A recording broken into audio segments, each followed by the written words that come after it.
Hello guys, welcome to RJ रैमलर channel और एक नई सुबह और नए दिन के साथ आपका स्वागत है। और आज हम जा रहे हैं डांडा नागरजा। तो सामने ही यहाँ पे आपको दिख रहा होगा, पीछे एक गाड़ी यहाँ लगी हुई है, हमारी गाड़ी यहाँ लगी हुई है और पीछे की तरफ, ऊपर की तरफ हमारा घर है।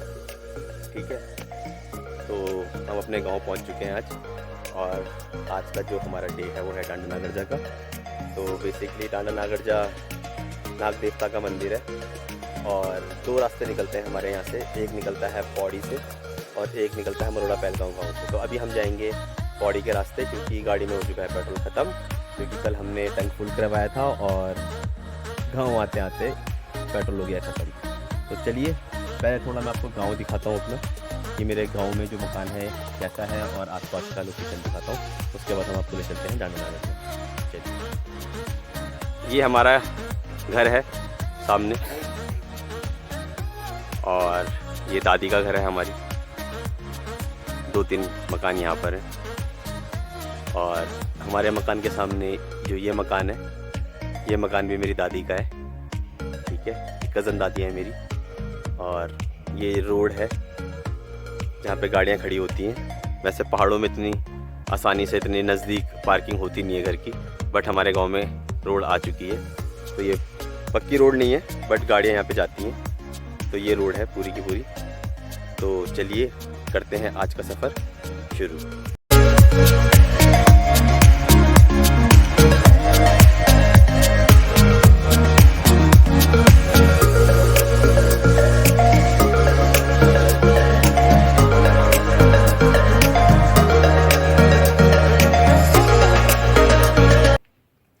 और हमने अभी जस्ट पेट्रोल भरवा लिया है।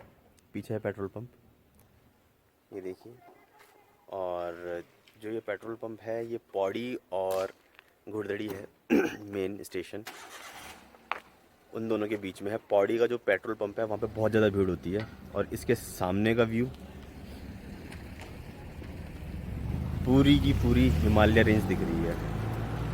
और जो कि वो लग रही है ठंड, हवा चल रही है यहाँ पे और जो वो ठंड लग रही है। मैं इसके सामने का व्यू दिखाता हूँ आपको, दिल खुश हो जाएगा आपका। पूरी हिमालय रेंज है सामने और जो धूप निकली हुई है ऐसा लग रहा है जैसे बिल्कुल चांदी चमक रही है। और पानी इतना ठंडा हो रखा है, एकदम बर्फीला।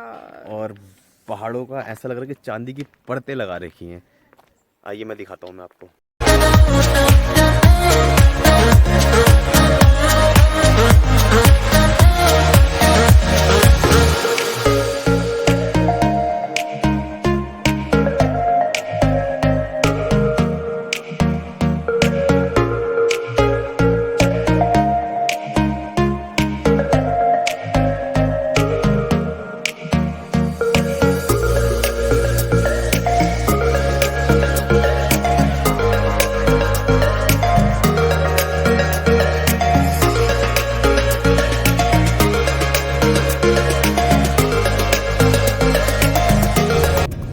तो डांडा नागरजा के लिए हमने कट ले लिया है। पौड़ी से कंडोलिया के रास्ते आए और उसके बाद डांडा नागरजा के लिए हम जा रहे हैं, जैसे आपको पता ही है। तो थोड़ी सी बात कर लेते हैं डांडा नागरजा के बारे में। बेसिकली जो मंदिर है,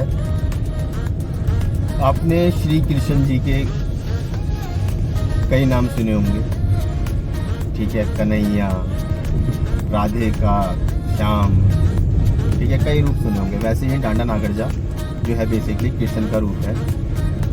बहुत पुरानी कथा है। कहा ये जाता है कि जब श्री कृष्ण इस जगह पर आए तो उनको यह जगह इतनी लोकप्रिय लगी, इतनी लोकप्रिय, इतनी अच्छी लगी कि उन्होंने नाग का रूप धारण करके यहाँ पे इस जगह में लेट लेट के उस चीज़ को भाव व्यक्त किया। और जो ये डांडा नागरजा का जो मंदिर है ये बहुत ही ज़्यादा फेमस मंदिर है। और पहले जब हम छोटे थे, हम आते थे, तो ये भी कहा जाता था कि उस मंदिर में कोई बहुत बड़ा सांप रहता है। ठीक है, और उस मंदिर में जब आप जाते हैं तो बहुत सारी घंटियाँ लगी हुई हैं, बहुत सारी। और उस घंटियों में लोगों ने नाम, जिसकी जो मनोकामना पूरी होती है, नाम लिखवा रखे हैं। तो डांडा नागरजा के बारे में जाने से पहले आपको पड़ेगा अदोनिया का जंगल। ठीक है, तो ये जंगल जो पड़ेगा वहाँ पे कई बार ऐसा होता है कि पूरे साल वहाँ पे धूप पड़ती ही नहीं है और वहाँ का जो इलाका है वो बहुत ठंडा है। और अभी इस वक्त अब हम पौड़ी से ही थोड़ा निकले हैं तो यहाँ का भी जो टेम्परेचर है वो 17 डिग्री हो रखा है। और सुबह हाथ फ्रीजिंग, जब हमने हाथ धोने के लिए जब सुबह उठे तो उसके बाद गर्म पानी करके नहाए। दिल्ली में इतना टेम्परेचर है नहीं अभी नवंबर में, बट हाँ उत्तराखंड में बहुत बुरा हाल है। टोपी वोपी पहन रखी थी, अब धूप निकल गई है। तो बेसिकली जो यहाँ पे ठंड है वो सुबह और शाम की है, मगर हाँ दिन में बहुत अच्छी धूप निकलती है। तो उस टाइम पे ऐसा कुछ है नहीं, पर बाहर अगर मैं हाथ ऐसे ही कर रहा हूँ तो बहुत अच्छा फील आ रहा है, ठंडा लग रहा है। और ये अभी आपको मैं दिखाता हूँ डांडा-नागरजा का जो रास्ता है वो कितना सुंदर है और कितना शांतिपूर्ण है, मज़ा आ जाएगा। तो अगर आप आए डांडा-नागरजा के लिए तो आप पौड़ी में स्टे कर सकते हैं, क्योंकि पौड़ी डिस्ट्रिक्ट में ही आता है डांडा-नागरजा, और उसके बाद सेम डे अप डाउन हो जाता है। तो मेरा जो गांव है वो पौड़ी से ज़्यादा दूर है नहीं, ठीक है, विदिन 40 भी नहीं 30 मिनट्स का रास्ता है बाई कार, तो हम अप डाउन कर लेते हैं। तो मेन बाज़ार जो हमारा लगता है पौड़ी का ही लगता है। तो चलिए आपको मैं दिखाता हूँ आगे का नज़ारा।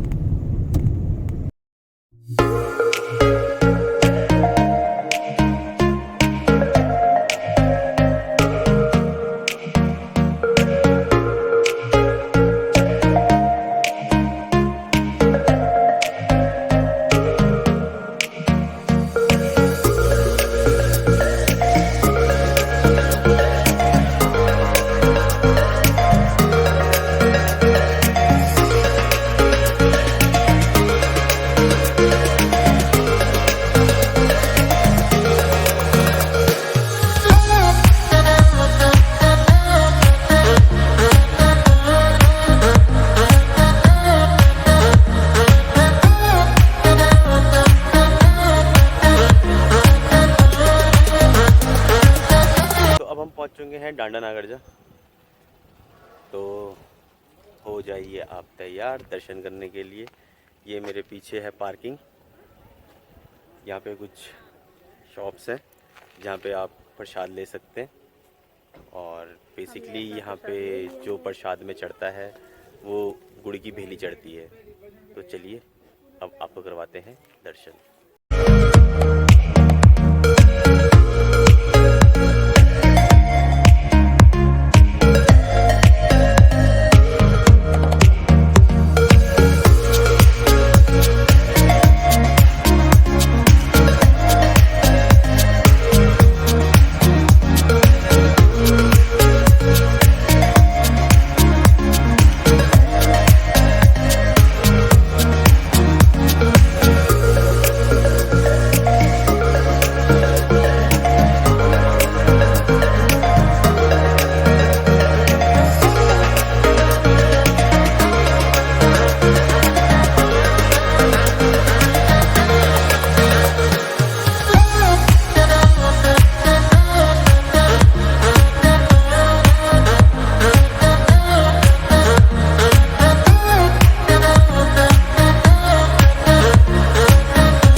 श्रीभद्रं हरि ओम भद्राय नमः।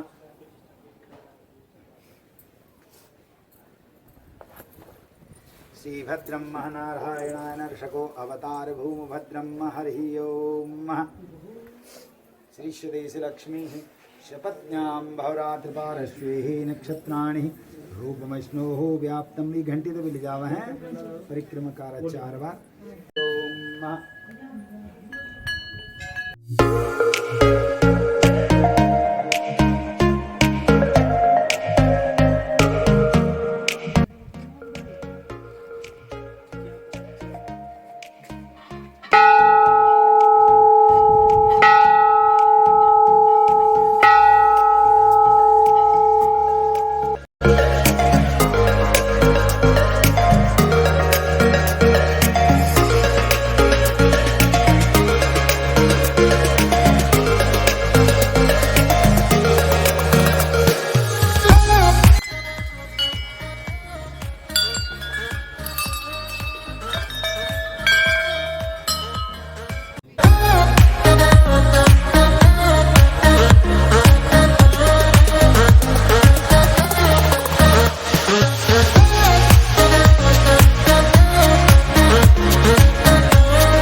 अभी हमारे साथ हैं धनवीर सिंह रावत जी और भाई की दुकान है पीछे और ये भाभी जी हैं। हेलो बोल दो भाभी जी। हाय। तो यहाँ पे आप आते हो, इनकी हॉस्पिटैलिटी अगर आप देखते हो तो हॉस्पिटैलिटी का कोई जवाब नहीं है। सिंपल खाना है, बिल्कुल घर का बना हुआ है। कोई ऐसा नहीं है कि बाहर आपको लगेगा घर का ही खाना खा रहे हो आप। और चाउमीन तो लाजवाब। चाउमीन किसने बनाई थी भाई? आपने बनाई थी? भाभी जी ने चाउमीन बनाई। अच्छे शेफ फेल कर दिए, ठीक है। और सीधा ये रास्ता है डांडा नागर के लिए आने के लिए, ये पौड़ी से आ रहा है रास्ता। और जो सबसे पहली दुकान है स्वीट एंड रेस्टोरेंट, ये भाई की है। और स्पेशल बात ये है कि अगर आप दूर से भी आ रहे हो तो आपको कोई घबराने की ज़रूरत नहीं है। सामने ही कमरे की व्यवस्था है, ठीक है, धर्मशालाएँ हैं। भाई से आप मिल लेना। नाम बताइए भाई जी। धनवीर सिंह रावत। धनवीर सिंह रावत जी से बस आप एक बार बात कर लेना। बाकी मैं फ़ोन नंबर और कार्ड आपको भी वीडियो में डाल दूंगा। तो ये डांडा नागर जाके ऐसे बंदे हैं जिन्होंने यहाँ पे हॉस्पिटैलिटी इतने अच्छे तरीके से संभाल रखी है जिसकी कोई बात ही नहीं है। आप इनकी हॉस्पिटैलिटी एक बार आके ज़रूर देखिए।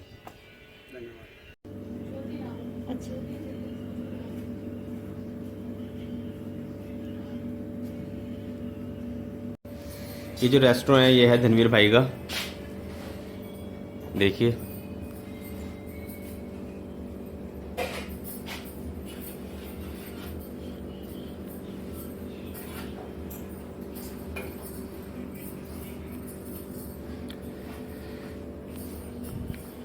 फुल हाइजीनिक, साफ सफाई का मेन ध्यान रखा गया है।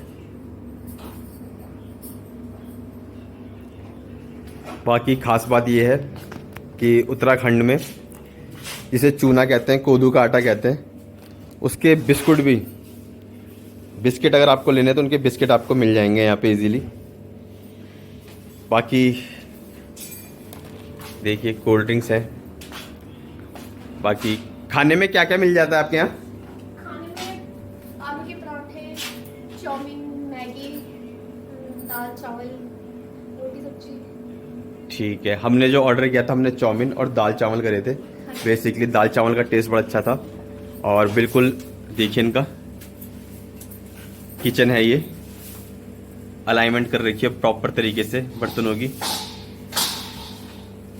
तो कभी भी आएंगे तो एक बार यहाँ पे विजिट जरूर कीजिए।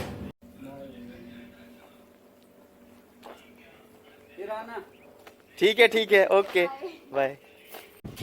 तो हमारा हुआ डांडा नागरजा का टूर ख़त्म यहीं पे। और कल हम जाएंगे चौपटा, जो है आपका तुंगनाथ का मंदिर है वहाँ पे फेमस। और हाईएस्ट पीक है शिव जी के जो मंदिर है वो हाईएस्ट पीक पे है वो यहाँ पे। और अभी इस समय बहुत तेज़ हवा चल रही है और दोबारा मौसम ठंडा हो चुका है। अभी तक तो ठीक था और मैंने हुड पहना हुआ है बेसिकली, बट यहाँ पे गर्मी नहीं लगी इसको पहन के। और यहाँ पे हवा ज़बरदस्त है, ठीक है। और आप अगर यहाँ पर आते हैं तो आप गर्म कपड़े ज़रूर लेकर आएँ। गर्मियों की नहीं, सर्दियों की बात कर रहा हूँ, नवंबर के बाद की। तो चलिए चलते हैं और वेट कीजिए मेरे न्यू ब्लॉग का।